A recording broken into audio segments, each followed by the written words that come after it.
Hello, everybody. So we're waiting for some more people. I'm supposed to have 30 people on this webinar. So there's a bunch more.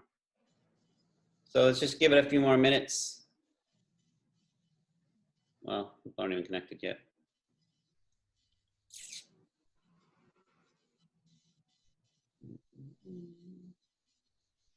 1, 2. All righty.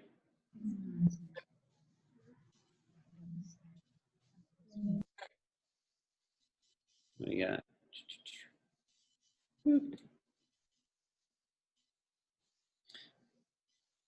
You guys hear me?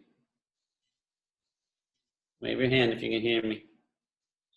All right, good. Yeah, like I said, we're waiting for some more people. I don't know if people are jumping on late. Last time we had technical problems and we were late, so let's see what happens. So I'm just going to give it about 5 minutes, then we'll start. Anybody who jumps on can catch up. All right, give me a couple minutes. Oh.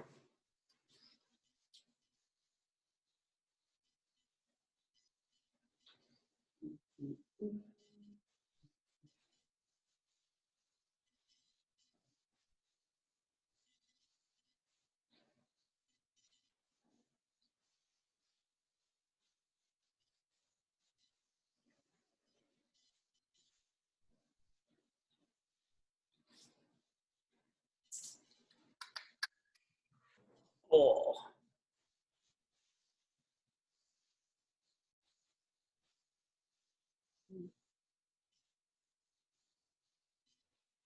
Time is it? 6:02.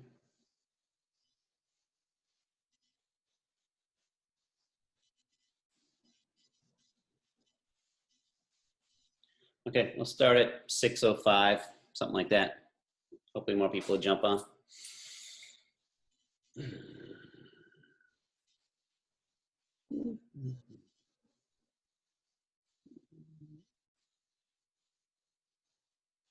Whoops. Ah, go away.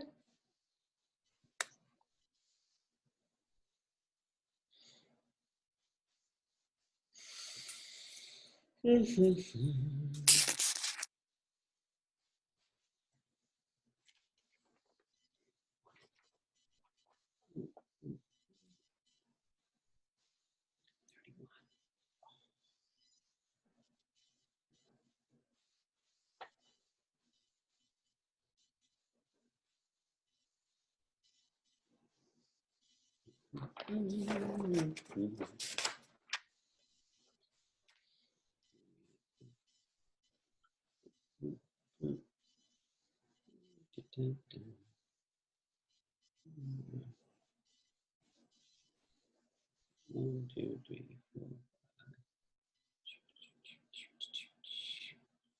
Hey, there's some more people.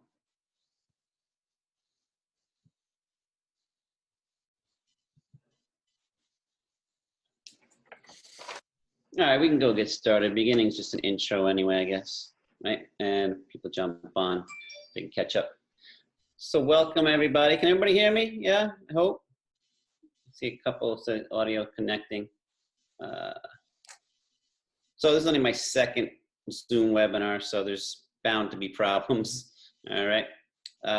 Just, yeah, if you can't hear, well, then you probably can't hear this, but if you can't hear, you can just type in the chat and the administrator will take care of that. So Martin, can we record this? This way we can have a playback for anybody who misses it. That'd be good. Alrighty, so welcome. This webinar is entitled 15 Pounds Healthier in 10 Weeks. Of course, your individual results may vary more or less. But when we talk about losing body fat, it's going to be a little bit different than the usual talks you're used to. Most talks talk about diet and exercise, and save that to the end. So if there's enough time, we will cover some of that. But I wanted to more discuss the physiology of weight loss, and more importantly, fat loss, because that's a little bit more pertinent to what I do. Okay, so we're going to start out just a simple question, right? It's because people want to lose weight, right? And then I always say, well, you know, if you want to lose weight, that's not really what you really want, right? So the question, it's kind of similar to, would you rather be healthy or just not poor, right? Would you rather be intelligent or just not stupid? Would you rather be healthy or just not sick, right? So when we talk about weight loss, we're talking about really health, right? So there's a popular, I think it's a Gap or something like that, said skinny is the new sexy, but really we want to be healthy, not skinny. And healthy comes with having lean muscle and having lower body fat. But we have to remember that, you know, everybody comes in different shapes and sizes. We have endomorphs, ectomorphs, which are different sizes. Some people lose weight easily, some people lose body fat hard. So there's no ideal shape or size, but what we can do is we can make sure that our body is working as efficiently as possible and burning fat as efficiently possible. So when we talk about our fat, what we want to do is get away from the scale a little bit, because lean tissue, muscle, weighs more than body fat and is denser. So if you're started an exercise program that consisted of resistance training, you're going to wind up maybe gaining a pound, even though your body fat percentage goes down. Right? Lean muscle mass is more biologically active, right? Fat isn't. So your metabolism gets boosted and you can burn more calories throughout the entire day, even though the scale may not have changed. So some other ways of measuring that would be some biomarkers like body fat percentage, right? You can nowadays buy a scale that has a biological impedance, which shoots a little electricity either through one foot down the other foot, and it measures how long it takes to get there, and it gives you a body fat percentage, right? There's also hip waist ratio, which probably is a better indicator than just a scale. Because again, if we're going to be putting on more muscle mass, the scale may be a lie, right? Everyone kind of has a pair of skinny jeans in their house, right? So just, you can use your skinny jeans, you know, when you can button those up, you say, okay, well, now I know I'm making some progress. So when we talk about fat, right? Fat is it's more than just unsightly. It creates problems like diabetes, heart disease, cancer. So fat is more of a symptom of a body that's not functioning properly, and not necessarily just the goal of the end result, right? Look at fat as a symptom into trying to get ourselves healthy, and when we're healthy, the body will not store fat. Okay, so when we look at a couple studies, right, we're talking about weight loss. Just diet restriction, calorie restriction has a very poor outcome. All right, a study talks about how lifestyle is much more appropriate, where diet just it's not sustainable. And the reason why it's not sustainable is because people tend to restrict their calories and tend to put themselves in a little bit of a suffering mode until they reach a certain goal, and then they go back to eating the way they were, and they gain their calories right back. So it's unsustainable, right? And the other thing that happens is your metabolism, if you're going to use a calorie restricted plan, your metabolism will actually slow down. Your body's smart, right? It's going to think that it's in starvation mode. You have to remember that your DNA is it's programmed for a lifestyle that's thousands of years old, way before, you know, the Industrial Revolution. So times of foraging for food. And if we start restricting calories, your body thinks, oh, I guess it's in starvation mode and it's going to be a long time before we can find food. So it slows down your metabolism. So it's not a very efficient way of burning fat. Okay. So if calorie restriction doesn't work, what does work? All right. We're going to talk about getting healthy and getting the body functioning in an efficient manner, And I'm going to mention a few key specific things about how we can burn fat in a healthy way from a physiological standpoint. Okay, so whenever I deal with a new patient, if their goal is weight loss or something like that, or if they're in extreme, state of just something way beyond your average aches and pains, I look at what's called the 5 R's. And what that is first, you're going to remove the pathogens, right? So pathogens would be viruses, parasites, bacteria, fungus, right? These are the things that cause the body to dysfunction, and you gain weight. And you gain weight because your body is either retaining water or it's retaining fat, because fat will tend to store toxins, things like that. So we want to make sure we remove those. And there's different ways to remove those depending on what you have.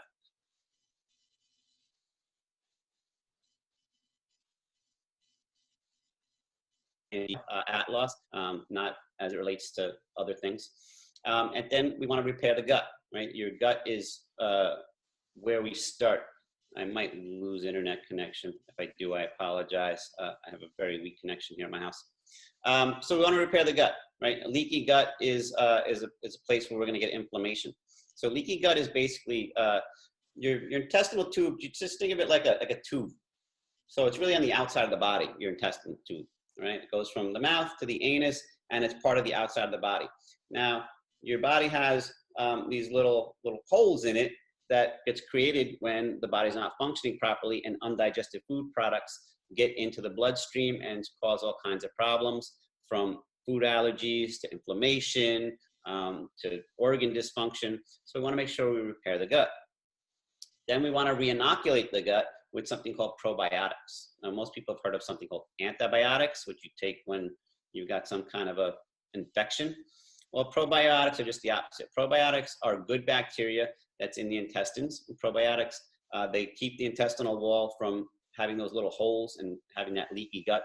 They also make vitamin B12, vitamin K. They make the majority of your serotonin, which is your feel-good hormone, right? Which is why a lot of times when people are taking serotonin reuptake inhibitors for depression, they'll have intestinal issues, right? Because most of it's made actually in your intestines. And then last thing we want to do is we want to rebalance the body. And when we talk rebalance the body, talking more your physical structure, okay? And we're going to explain why that is in a moment. Okay, so this is how we're going to do it. We're going to start by talking about inflammation, because inflammation is, you'll find out in a moment, one of the keys to fat loss. If you are having inflammation, and when I say inflammation, I'm not talking about the inflammation that you can see, the red swelling, thing like that. That's an acute inflammation. What we're talking about is chronic sub-inflammation, which is something you can't see. It's when your tissue is getting damaged on a molecular level, on a small, tiny level that you can't see or even feel, but your body knows it's there, and your body will stop burning fat and it will start storing it. Then we're going to talk about three key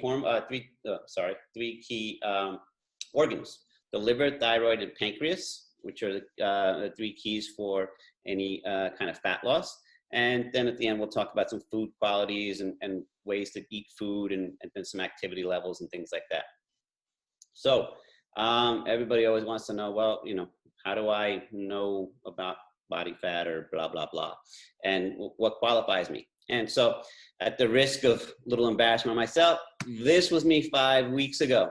I was a product of the coronavirus quarantine fat scale, right? I gained 30 pounds. I gained 30 pounds in 3 months, and I got big, very big, okay? That was on May 22nd. I took this picture yesterday of me. So in a little less than 6 weeks, I dropped 15 pounds. Not at my goal weight yet, but we're getting there. And I did it through the techniques that I'm gonna be teaching you guys tonight. So hopefully you guys will get inspired and have similar results. Enough of that picture. All right. So the first thing we're going to talk about is the myth that, well, if you just eat less, you'll lose weight, right? Less energy in, it means calorie restriction, means weight loss. And you're going to see in a minute that is not the case, right? Because most people believe that cutting weight, again, lower calories, and you're going to burn more calories. Obviously, it's a math equation. 2 minus 1 equals 1. But a calorie is not a calorie. And there's a study by the American Journal of Clinical Nutrition, and it was done in, when was it, 98, okay? They found that calorie restriction alone was not enough of an indicator to predict weight loss. And why is that? Again, because a calorie is not a calorie. A sugar calorie is different from a protein calorie, right? And then we're going to talk about the inflammation factor and why that plays into it. Okay. So the secret to weight loss is not dieting, right? It's metabolism, right? How to increase your metabolism, because let's be honest, nobody wants to stay on a treadmill. I've never met a person yet that loves the treadmill. So if we can increase our metabolism, and we do that by making sure our body is functioning properly, and we can provide key ingredients that are known to burn fat, right? And we balance our hormones, your fat will just melt away. All right. So your ability to gain and lose weight has to do with a couple things: pancreas, liver, and thyroid, as we say. And the big one is inflammation, right? Time magazine did a whole spread on subclinical inflammation and talked about how it blocks fat reduction. Okay, so that's what we're going to be discussing first: is how to reduce inflammation and use key nutrition to keep that subclinical inflammation down and increase our body's ability to burn fat. All right, so low-grade inflammation leads to chronic diseases such as arteriosclerosis, which is the hardening of the arteries, diabetes, cancer, arthritis, multiple sclerosis, and a whole host of other things like irritable bowel, blood pressure, and the list goes on and on. Okay, so we're going to start with inflammation because it puts a block on your fat burning. And so how do we get inflammation, right? So we already talked about a few things. Infection, right? Whether it's bacterial, viral, fungal, will create inflammation, right? COVID is in the news now, right? What's the big problem with COVID? Inflammation, especially of the lungs, right? So infection will cause inflammation. But even more than that is our daily lifestyles. So I'm going to play this video of you. This is an x-ray of the side view of the neck, right? You can see the back of the head is over here, the jaw over here, and a shoulder here. Now, this neck is a nice, normal, healthy neck. And we're going to play this video. This is a time-lapse video of what happens with the neck over time because of lifestyles of sitting at a desk too long, of texting, of having bad posture, of slips, falls, things like that. You can see that as the head comes forward, it shifts the weight. And now you start getting all kinds of damage and degeneration. And this takes a good 20, 30 years to happen. But all the while this is happening, you're getting subclinical inflammation. And it's this inflammation that is causing the problem, right? This inflammation causes the body to go into a state of emergency and the body stops burning fat. The other bad thing that happens to that, and when we look at this neck, it looks like a mess. The nerves that come out of that, which in this case go to the thyroid. Now, if the nerves go to the thyroid are not functioning properly, your thyroid will not function, right? It just won't. And so your thyroid is one of your key ingredients to burning fat, right? It controls how well your metabolism works. Now, that neck is not going to be able to have a thyroid that's functioning properly. So we want to make sure our structure is working. And one easy way you can check is if you have somebody in your house, take a look at you from the side, just look at where your ear is in relation to your shoulder. If your ear is lying over your shoulder, you're probably in good shape. If your ear is in front of your shoulder, then you've got what's called forward head posture, and you're starting to get damage and degeneration. There's no other way about it. You're getting damage and degeneration to the bones and the discs in your neck, right? So there's some exercises we can do, and if anybody needs help with that, you can just send me an email or something like that, and I'll be happy to assist you with that. But it's a little out of the scope of what we're talking about now. But the reason I bring this up is because it's so important to make sure that our micro traumas, either from poor posture or if we're using a mouse every day, clicking on a mouse 1,000 times a day, click, click, click, click, click. That's 1,000 little micro traumas of doing this, that adds up and creates inflammation. So the biggest way we remove inflammation, this is my #1 superstar, is omega-3s. Anybody who knows me knows that I talk about omega-3s at nauseum because they're so beneficial. Look at all the things you can benefit from with omega-3s. You got decrease your cardiovascular risk. You're reducing inflammation in every organ system you have. Right? It stabilizes blood sugar by helping insulin do its job. It stops your carbohydrates. Usually when you take carbohydrates in, you get a high of energy, and then insulin gets released, and then it brings your blood sugar down too low, and then you get into a depression, and you need more carbohydrates to bring your energy back up. So the omega-3s will kind of stop that from going up and down, up and down. It also increases immune function. You need omega-3s for immunity. Okay, it accelerates weight loss. We talked about lowering insulin levels by making it more effective, and it's a mood stabilizer, right? Because it has an effect on serotonin. We talked about serotonin is that feel-good hormone that's produced in the brain, but it's mostly produced in the gut. Okay, improves attention span. So anybody with ADD, ADHD kids, you have omega-3s. It'll greatly improve their attention span and reduce the symptoms of ADHD and ADD. It also increases energy levels because it has to do with the membrane of the cell, which allows nutrients to get into the cell and allow waste products to get out. It'll decrease rheumatoid arthritis symptoms. It'll also help with satiety. So if you have a problem with your appetite control, omega-3s will help that. And the best part, skin radiance, prevents those wrinkles that nobody wants, and it helps with also skin problems like acne and eczema and things of that nature. And it increases what's something called thermogenesis. So thermogenesis basically means the amount of heat your body produces. So after we eat, right, if our body is burning up calories, it's going to produce heat, and omega-3s improves that function. So daily dose of omega-3s is 3,000 milligrams if you're just trying to just be healthy, maintain a healthy. But for fat loss, if you're trying to actually use it to as an aid for fat loss, you can take up to 9,000 milligrams a day, which they usually come in 1,000 milligram tablets. So three with each meal, 3 at breakfast, 3 at lunch, and 3 at dinner is sufficient to help lose body fat.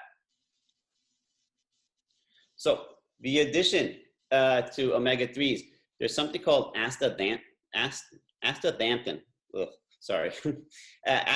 is the chemical that gives salmon its pink color. Also, it's in shrimp as well, and some few other foods.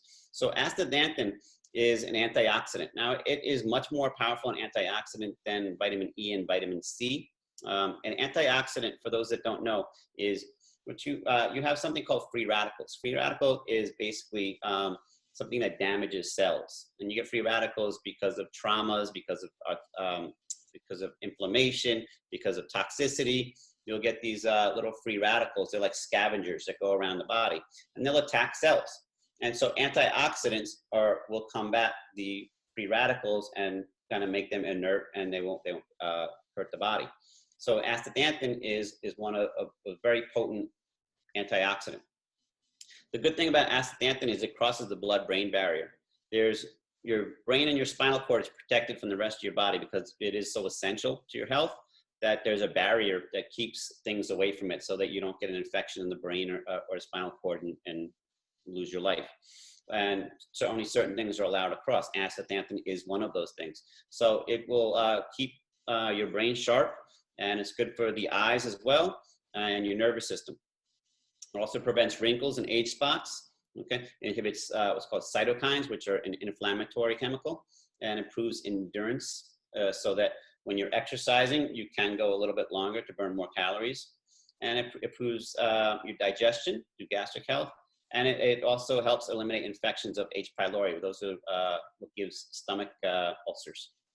So 2 to 4 milligrams per day. But if you're eating salmon at least 5 days a week, which I recommend you do if you're looking to burn fat, you probably don't need to supplement. But if you say, well, I just don't like salmon, the taste is horrible, you can supplement 2 to 4 milligrams a day. And next we have something called DMAE.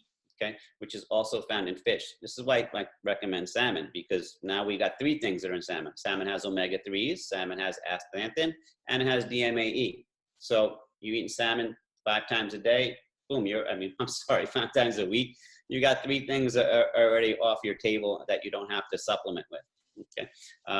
If you don't like salmon, you get anchovies, sardines also has DMAE.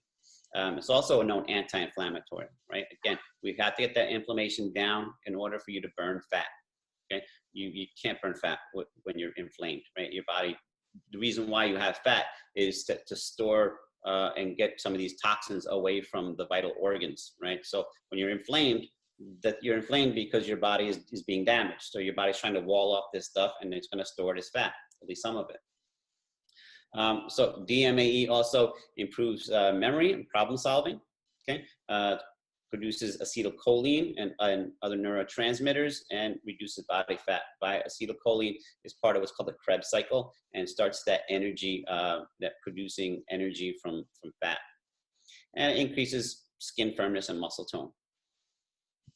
Next, we have my favorite, water. Okay, so why water, right? Because number one, when we drink water, it helps with satiety, right? It's heavy in your stomach, so you feel full and you're less likely to have cravings. In addition, water is going to help the kidneys and liver function. We're going to see later on in this lecture that kidney and liver function, liver function plays a huge role in the amount of fat your body can burn, right? And so lack of water is going to impede kidney function, and then the liver is going to pick up where the kidneys are failing, and which means the liver can't burn fat. Right? Dehydration also causes fatigue and aging, and then hydration, as we said before, flushes toxins and fat metabolism. Right. So how much water should we drink? A general rule is half your weight, and when I say weight, I mean pounds, not kilos. So half your weight in ounces a day. So if you're 150 pounds, 75 kilos. I'm sorry, 75 ounces, right? If there's 8 ounces in a glass, right? What are we talking? Somewhere around 7-8 glasses. Okay. Next, most people probably heard of this one, green tea. Green tea has something called EGCG, which studies have shown that it oxidizes fat and it helps burn your fat. So replace that coffee with some green tea in the morning. 2 or 3 cups of green tea a day has been known to help reduce fat.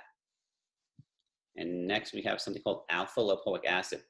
So alpha lipoic acid is part of the energy system. It's found in it's called the mitochondria of the cell, which is where the energy is produced. And so it protects the cell because it produces energy, so it causes the cell not to break down and the cell be able to increase its metabolic activity, thereby burning fat.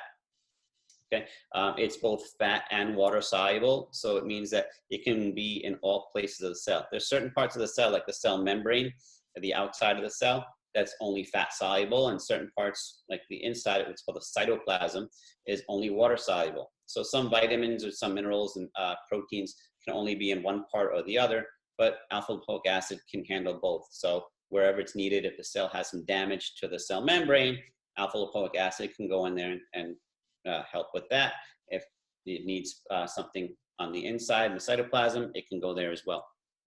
Okay, it blocks something called NFKB, which produces inflammation and blocks the metabolism of fat. It increases the body's ability to take in glucose. Okay, we talked about that for energy.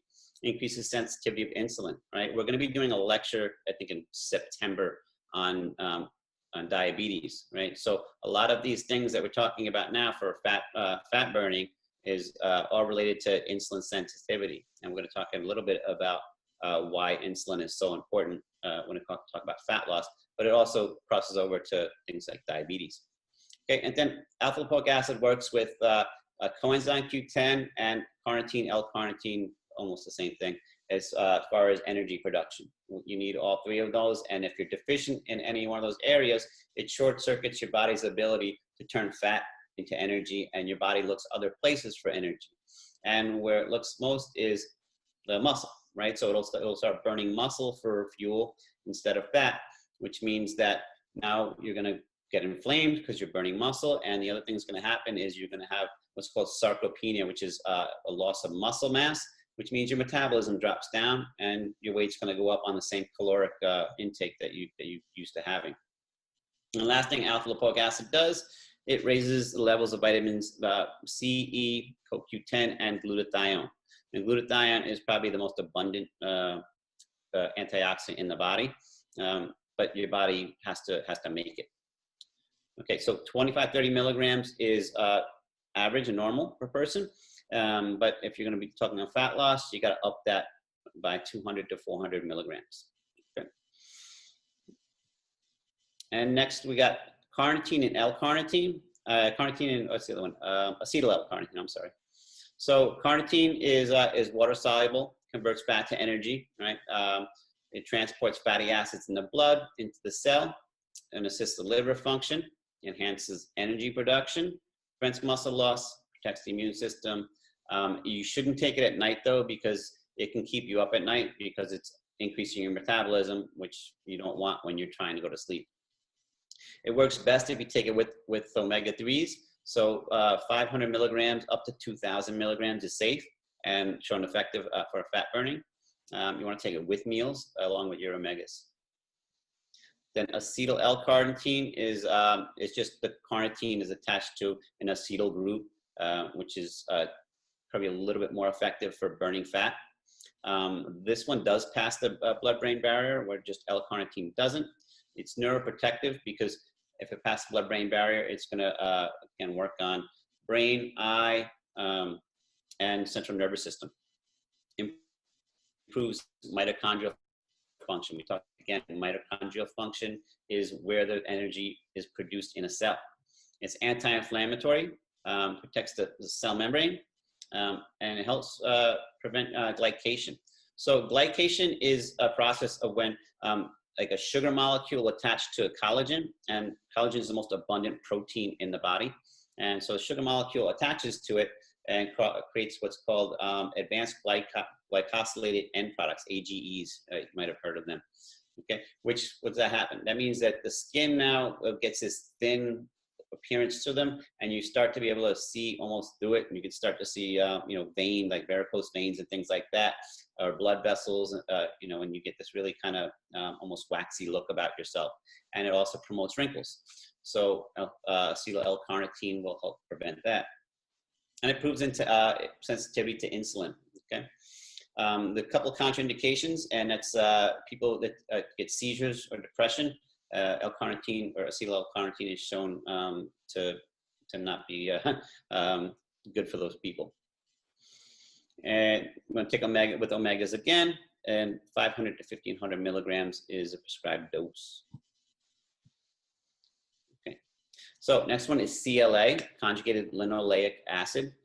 So conjugated linoleic acid is found in beef and lamb, but it's only found in beef and lamb that's grass-fed. Unfortunately, most of the meats that we get are grain-fed, and so it is very little CLA in those.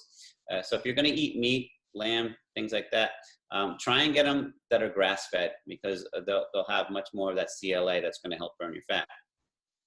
So again, it's an antioxidant, more powerful than vitamin E as well. Okay, reduces body fat, especially around the abdomen, and it blocks absorption of fat and sugar in the fat cells, and instead the sugar gets absorbed as glycogen instead of fat. And it preserves insulin receptors. So usually what happens when you get diabetes is you're eating so many sugars and white flours and things like that, that you're getting overabundance of insulin, and the insulin receptors, they get worn out. So CLA will help prevent that. It helps prevent muscle loss associated with aging, and it stabilizes cell membrane by preventing the breakdown of arachidonic acid. Arachidonic acid, again, is found in meats, and it's pro-inflammatory, which is something we don't want with fat loss. 1,000 or 4,000 milligrams a day is your dose on that. Okay, and next we have coenzyme Q10, sometimes known as ubiquinone. So we mentioned a little bit earlier about CoQ10, how it's responsible for making energy. It's responsible in what's called the talk the Krebs cycle. Okay, so it works with carnitine, L-carnitine, and alpha-linoleic acid,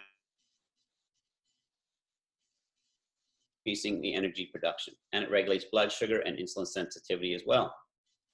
And it's cardioprotective. Okay, this needs 3 weeks to build up into your system. Oh, in case I didn't mention earlier, same thing with omega-3s. Omega-3s have a half-life of 18 days, so they need a good 3 weeks again to build up in your system as well. All right. So 30 milligrams is needed just for general function, but if you're trying to lose fat, you want to increase that up to 300 milligrams a day, which will help your body increase its energy production. Okay, chromium. This one is pretty famous. Chromium picolinate was a big deal probably about 15 years ago for fat metabolism. And chromium is needed for energy production and helps the body metabolize carbohydrates and lipids. It'll lower your cholesterol. But sugar will deplete chromium. So if you're on a high sugar diet, you probably want to make sure you're upping your chromium and don't take it when you're eating a high carbohydrate meal or sugars. Milks will also will block it, and high phosphorus foods, and in foods high in phytic acid, like beans, seeds, nuts, grains, and soy. They will block the absorption. And it's effective blood sugar and insulin levels. And up to 200 micrograms is considered safe.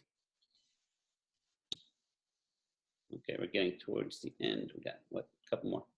Glutamine. Okay, glutamine turns into glutathione, right? So we mentioned earlier how glutathione is probably the most abundant antioxidant in the body, and you need glutamine to make glutathione.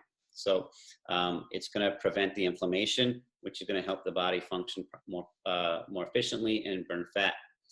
Okay, it's made in the muscle. If you're doing any kind of aerobic activity, which you should be, it's used up very quickly. So supplementation is a good idea. It's important for fat loss, and you can find it in poultry, dairy, fish, and legumes. I wouldn't recommend dairy because dairy is very pro-inflammatory, so I would stay away from that. Your body can break down muscle to get glutamine because glutamine is stored in the muscle. So if you're deficient in glutamine, you're going to get that sarcopenia that we talked about, which can lower your metabolism.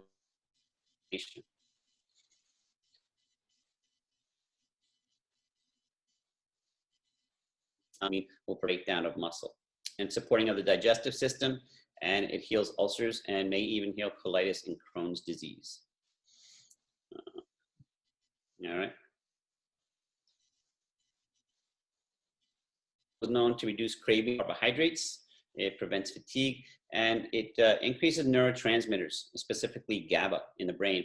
So GABA is used in the brain for proper communication of the neurons. And glutamine breaks down in water. So if you're supplementing with glutamine, you want to make sure you drink it right away. Usually you dissolve it in water. And if it's left in water for more than 10-15 minutes, it'll break down and become inert. It's contraindicated with people with kidney problems, liver problems, women who are pregnant. Shouldn't take glutamine, but it's safe for all other people. Okay, we talked about omega-3. So now we talk about omega-6. You need both omega-3 and omega-6, usually in a 2-to-1 ratio. The problem is most diets are a 25-to-1 to 50-to-1 ratio of omega-6 to omega-3s, because omega-6 is found in arachidonic acid in meats. Okay, but the omega-6 that I'm recommending here is found in blackcurrant seed, evening primrose, and borage oil. These oils will help the body burn fat. It takes a little while to build up in your system again, but it also promotes insulin sensitivity, and it's anti-inflammatory. And you should take up to 200 milligrams of borage oil a day. It's considered safe. All right, that was a mouthful. If anyone's still with me, I hope. Okay, you guys still with me? Yeah? All right, let's press on. Okay, so we talked about nutrition. Okay, now we're going to start to get into some hormone balancing, right? So when we talk adiposity, it's just body fat. Symptoms of chronic hormone imbalance. So hormones, enzymes are regulated. They regulate the fat storage that we have. And the first hormone that we're going to talk about, I believe, is insulin. Right? We're going to mention insulin, glucagon, and cortisol. So glucagon and insulin kind of are the polar opposites. Insulin takes glucose out of the blood and puts it into the fat. And glucagon does the exact opposite. It takes the blood and brings it, takes the blood sugar, it takes the glucose and brings it into the blood. And then cortisol, as we'll see, is also used for quick energy and is usually released when we have stress. Okay, so our pancreas, right? Our pancreas is the star of the show when it comes to fat storage. And why is that?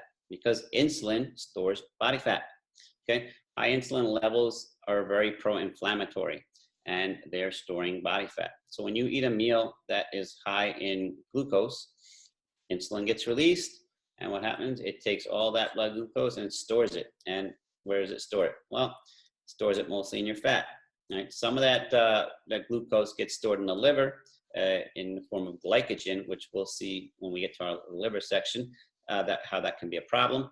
But the majority of it gets stored as fat. Okay, so that's why diets don't work typically, is because you can't break down fat if your insulin levels are high. So we need a strategy of making sure that the insulin levels don't get out of control with each meal. Right? So a group of hormones related to weight loss, the pancreas. We talked about insulin.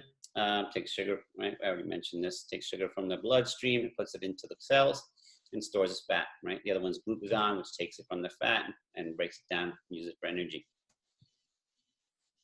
So the food choices we make are probably the biggest indicator of how much insulin gets released, right?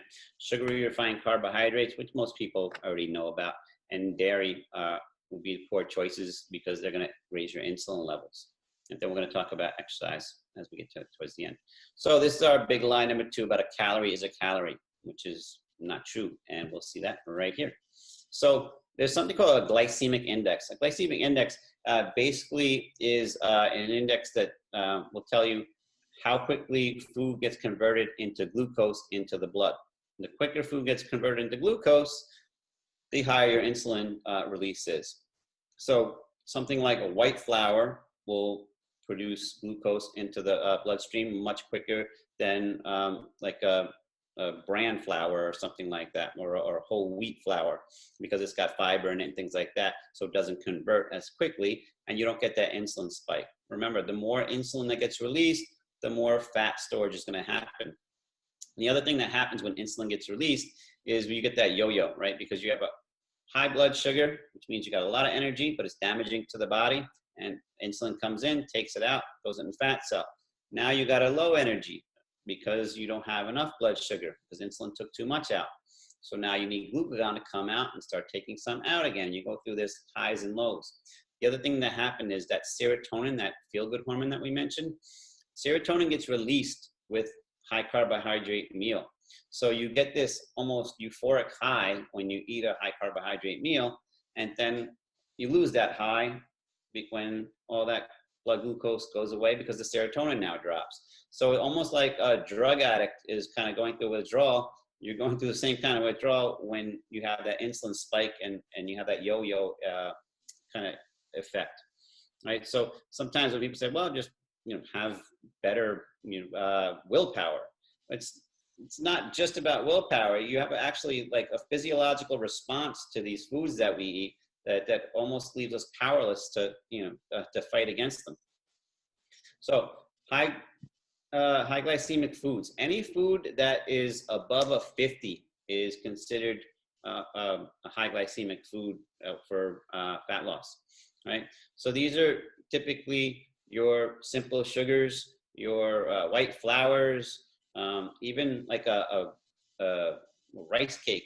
Back when I was a little younger, rice cakes were a diet food, right? Because they had very little calories, like 50 calories or something like that for a rice cake. But the fact is they're glucose And when they go in your system, they're high glycemic food, so they're going to spike your insulin levels, and they get stored as fat. So it's not a wise choice if you're looking to burn fat. Okay. Now sugar is becoming an epidemic, right? We're consuming way more sugar than our ancestors did.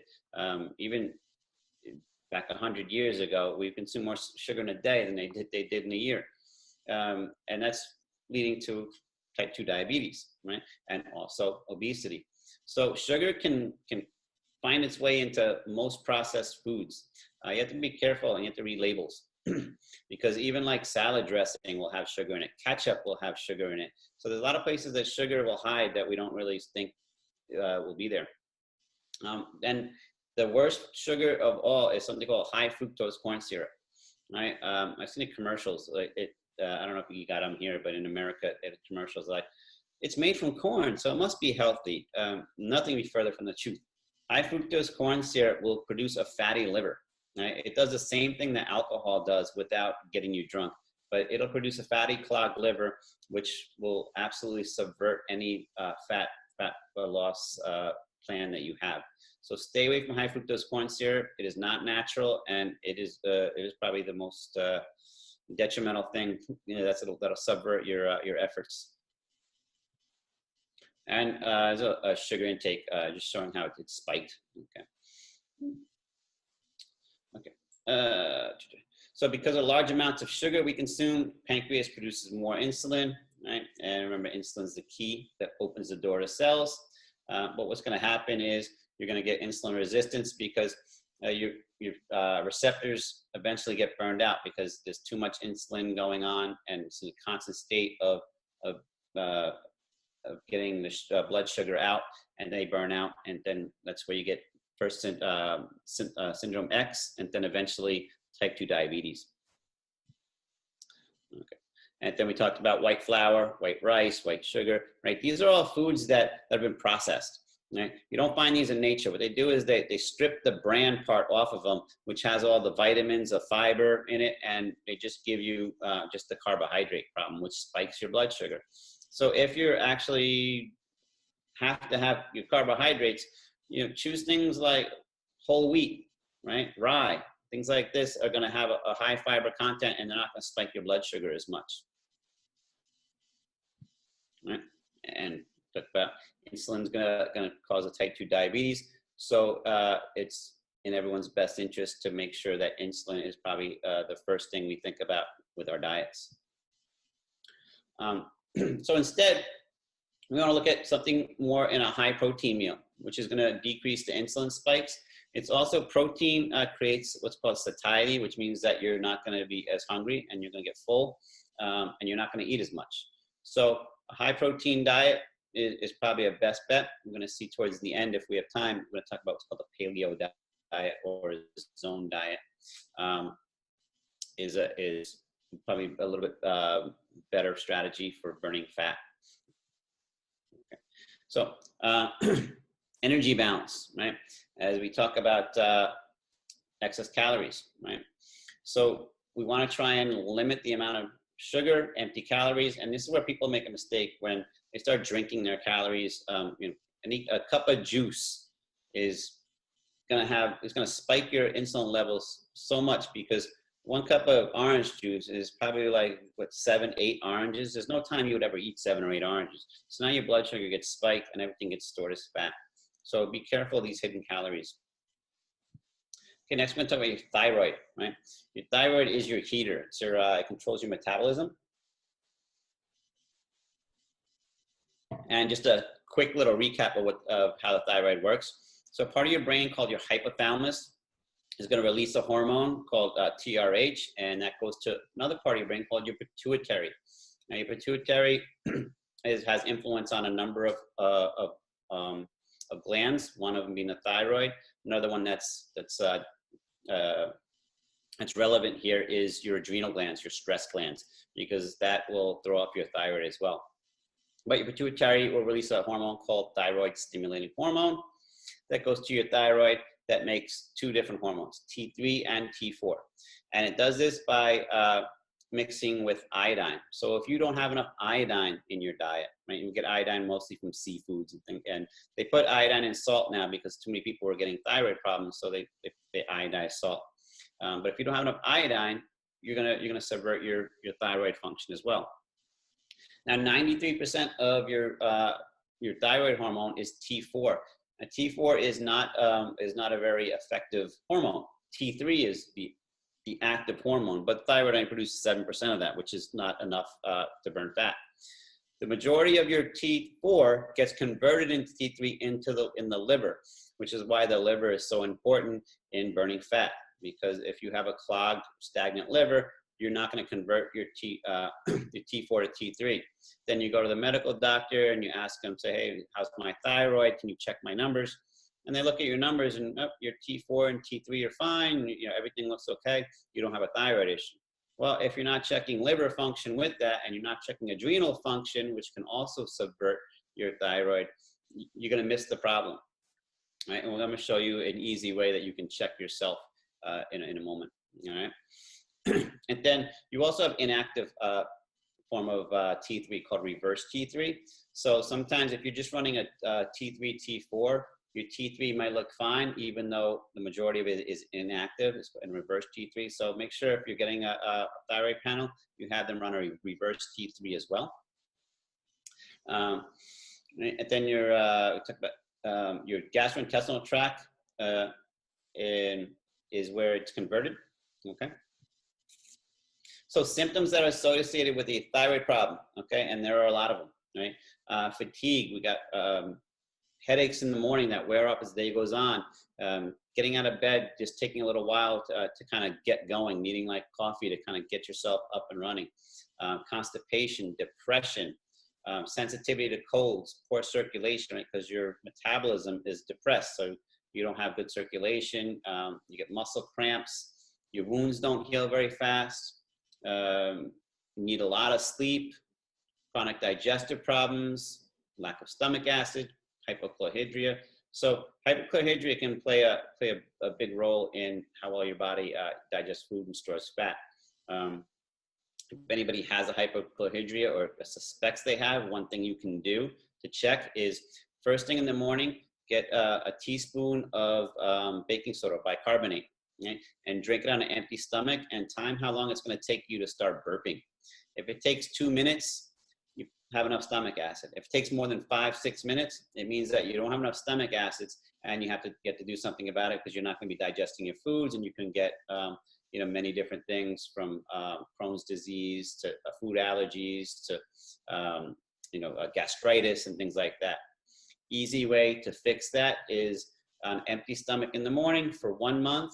Take 1 glass of celery juice. It has to be pure celery juice, nothing else in it. Try and get organic because celery has a tendency to hold pesticides. You can't even really wash them up very well. So see if you can get organic celery juice, and just 1 cup in the morning a day. After about a month, your body will start producing its own stomach acid. So back to thyroid. Itchy, dry skin, susceptibility to colds because your immune system is not functioning that well. High cholesterol. They used to check cholesterol. Cholesterol used to be an indicator of thyroid function. When your cholesterol was up, the first thing they would do is say, oh, you have a thyroid issue. Okay, more symptoms of thyroid. Heart palpitations, trembling, nervousness, insomnia, night sweats, difficulty losing weight, dry or brittle hair that falls out, dry skin, low axillary temperature. And this is what we're going to do to at least get an idea of how the thyroid is functioning. You get swelling, especially around the face, and you also have the loss of the outside portion of your eyebrows. So if you see anybody that's got a loss of the outside portion of their eyebrows, you suspect they might have a thyroid issue. Okay, so hypothyroid slows the body's ability to burn fat, right? Because epinephrine and norepinephrine, they lose their power when the thyroid is inactive, and those are your fight or flight hormones. They produce energy quickly. So low thyroid will shut down sites of the cell that respond to lipase, which is an enzyme that metabolizes fat, okay, and contributes to fatigue, chronic cravings of starch because the body is looking for a quick source of energy. So sweets, things of that nature. And it's going to inhibit new muscle growth and make it impossible to put on muscle. So some things that can cause thyroid problem, inflammation, right there, chronic inflammation is on there. We have hormone imbalances, that's our things like our cortisol, also our insulin will cause a problem. Liver congestion, which we're going to discuss in a minute, yeah? Poor digestion, things like birth control pills or hormone creams, chronic stress, which is the cortisol we just talked about, environmental toxins like chlorine or fluoride. Those are something called halogens, and they'll block the T3 and T4. And so your blood test might even show normal T3, T4, but you have halogens in there that are blocking them. So it's just irrelevant. Irregular immune function and poor blood sugar metabolism. Okay, so our thyroid and our liver, we talked a little bit about this, right? Your low thyroid function will make the liver and gallbladder sluggish and contribute to gallstones. Okay, if anybody has gallstones, if you know somebody has gallstones, send me an email, because the gallstones are very easy to get rid of. The common medical solution is to take out your gallbladder, which is insane because they're very easy to get rid of and flush out. But nobody should have to get their gallbladder removed just because they have some gallstones. Okay, so you get a vicious cycle, because you need the gallbladder, you need the liver to produce thyroid hormones, and you need thyroid to produce liver. So they kind of have this symbiotic relationship with it. Okay, so when you're assessing your thyroid, what you want to do is, check blood sugar control, gut infection, adrenal problems, which you already mentioned, hormone imbalance, which is your cortisol and your insulin, irregular immune function, and poor brain function. So if you're having these symptoms, you might want to think thyroid. Okay, you have to address sugar handling problems and a high carbohydrate diet to control that insulin for your thyroid. So how do we check your thyroid? Well, we're going to check it by doing what's called an axillary temperature. That one. Where is it? Here it is. Axillary temperature. So the way you do axillary temperature is the first thing in the morning. Don't even get out of bed. You get a mercury thermometer and you stick it under your armpit. And you stick it under your armpit for 10 minutes. Now the temperature should be 97.8 to 98.2. If it is lower than that, then it's possible you have a thyroid problem. There's some other things that can cause low axillary temperature, but thyroid is the main one. Okay, so men can take it only for a few days and check the average. Women, unfortunately, you have to do it for 28 days or the full cycle, your menstrual cycle. The reason being is because your temperature will fluctuate based on ovulation, right? It goes down when you ovulate and it goes higher right before menstruation. So you have to do it for a month and chart it out to see where you are. All right. And if it's low, if it's below that 97.8 for a few consecutive days, then it's possible you have a thyroid issue. Okay, we're moving on to the liver. Right? So our liver is probably one of the more important organs. Right? It's so important that the body is able to almost make an entirely new liver. Like 75% of the liver can be regenerated because it's so important. It does so many things. It removes toxins, it aids in digestion, regulates hormones of blood sugar, synthesizes amino acid, it makes two antioxidants, superoxide dismutase and glutathione, which we talked about earlier. It stores vitamins like vitamin B12, iron, copper, vitamin A, vitamin D, vitamin K, and it activates thyroid hormones, as we discussed earlier. So it does so many things. Now, sluggish liver is going to subvert your fat digestion, because what happens is your liver stores glycogen, right? Glucose, right? You eat some food, you get glucose in the blood. Now, that glucose in the blood has to go somewhere because it's dangerous. So it's going to do one of two things. It's going to get stored in mainly the liver, but also the muscles as glycogen for easy energy production or energy use. Or the body's going to take the insulin and grab it and store it as fat for long-term use. If you have a sluggish or congested liver, you can't store it as glycogen. So what happens? It's all going to get stored as fat. All right. So you really want to make sure that your liver function is proper.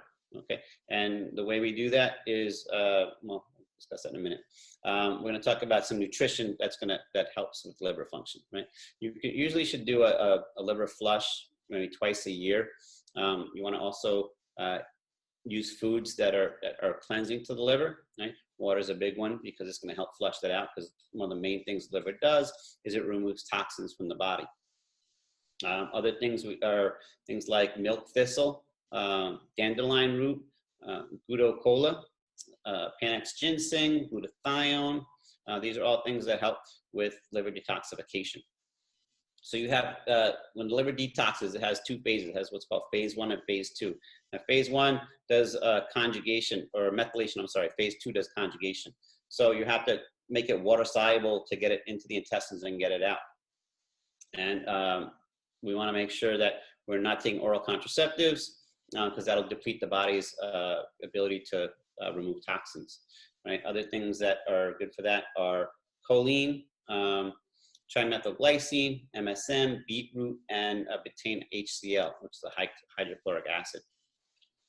Okay. Now for liver and bile decongestant, which this would be indication if anytime you eat some kind of fatty food, you get upset stomach, or you get gas a lot and you can't handle fatty foods, you might want to think about either doing a liver gallbladder flush, or you can start with just taking one of these: dandelion root, milk thistle seed, ginger, taurine, beet concentrate, vitamin C, or phosphatidylcholine. I don't even know what that one is. Sorry. All right, so now we're going to talk about the toxicity of foods and what kind of diet we have, I think. Oh, I'm sorry, we're going to discuss some cortisol, right? So cortisol is your stress hormone, right? Cortisol is a hormone that increases blood sugar, right, for quick energy. The problem is it suppresses your immune system, it decreases bone formation, affects your your ability to burn fat, and it uses proteins for a quick food source, or quick energy source. The biggest thing with cortisol is it's pro-inflammatory. And again, the more inflamed you are, the less your body's going to be able to burn fat. So last thing with cortisol, though, it's so cortisol gets released with stress in a fight or flight state. So your body makes no distinction when it deals with fight or flight between physical stress, a mental stress, a chemical stress. It just deals with it all as stress. So if you're having too many toxins because you're breathing in car fumes, your body's going to deal with that the same way it will deal with if a lion is chasing you. It's stress is stress is stress. So try and see where you can start reducing the stress in your life, whether it's a chemical stress, a physical stress, or mental emotional stress. That'll reduce your cortisol levels. I'm going to mention quickly about sleep, because sleep is going to help replenish your body. It's going to lower your cortisol levels. It's going to also control your insulin levels. Sleep's going to make sure your body has enough serotonin in the body, which is that feel-good hormone. Okay, and it's going to raise your metabolism, because when we're sleep deprived, our metabolism drops down, our mood changes, and we start to get food cravings to try and get more energy into our system, right? So we want to try and get 8 hours. We want to try and find a sleep pattern that's consistent. We try and find the same time to sleep every night, the same time to wake up. The body seems to do better when it's on a regimented schedule. Okay, basically what I just said. Right? We want to find a rhythm, 8 or 9 hours. We want to make sure also that that the room that we're sleeping in is as dark as possible, because the body makes melatonin, which helps you sleep in darkness. So if there's any kind of light, the body's not going to make as much melatonin. So if you can, good rule of thumb is, if you can walk around in your room without turning on a light, there's too much light in your room, whether it's a digital clock, or curtains aren't closed, or what have you. The body is going to sense that, and it's going to throw off your rhythms. All right, I think we already discussed cortisol ad nauseum. Oh, just a couple of things I wanted to mention about cortisol again. So sometimes people get very ambitious when it comes to exercise when they first start a program, right? Over-exercise is pro-inflammatory because it releases cortisol, right? Your body, exercise is a stressor on the body, but if we we go more than 45 minutes of like cardiovascular activity at a high rate, it's too much for the body to handle, and it causes pro-inflammation. So limit your cardiovascular to no more than 45 minutes. All right, that's going to give you your best chance of survival. The majority of your fat burning is going to come more in the kitchen and in your supplementation than your exercise anyway. So don't overdo it. Okay, so our diet pitfalls, right? We're already going over a little bit, so we're going to go over this a little bit quickly. We talked about drinking our calories. We don't want to do that. Fruits that are high on the glycemic index, not good to do. So we want to look at more towards things like berries or apples or things like that. Grapefruit's another big one because grapefruit has fiber in it, so it's going to be very low on the glycemic index. We want to watch our snacks. Snacks should consist of things like nuts, not things like carrots or something like that. Although carrot may seem like a nutritious snack, but it's going to raise your blood sugar when nuts have more good oils that won't raise your blood sugar. All right. We don't want to skip breakfast either, because breakfast starts that thermogenic effect and starts the metabolism from waking up from being in a low caloric expenditure from the night before.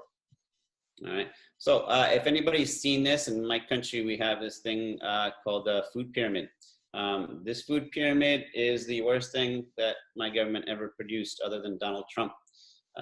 Sorry if you're a Donald Trump fan, but so this food pyramid is going to make you fat, which is why we have the pyramid of the person sitting on the chair, right? Everything on this bottom is a no-no. These, except I don't know if these are beans, then they're good. But if they're not beans, it's all no-no. Breads, potatoes, they're all high glycemic, and they should not be eaten if you're trying to burn fat, because they're going to spike your blood sugar, which is going to increase your insulin levels and cause your body to store fat. So stay away from them. You want to adopt more of like a paleo diet, as we mentioned. I think that's 1 or 2 frames from here. Where's my paleo? Just a quick word about trans fats, right? Trans fats are definitely a big no-no, because they're cancer causing, right?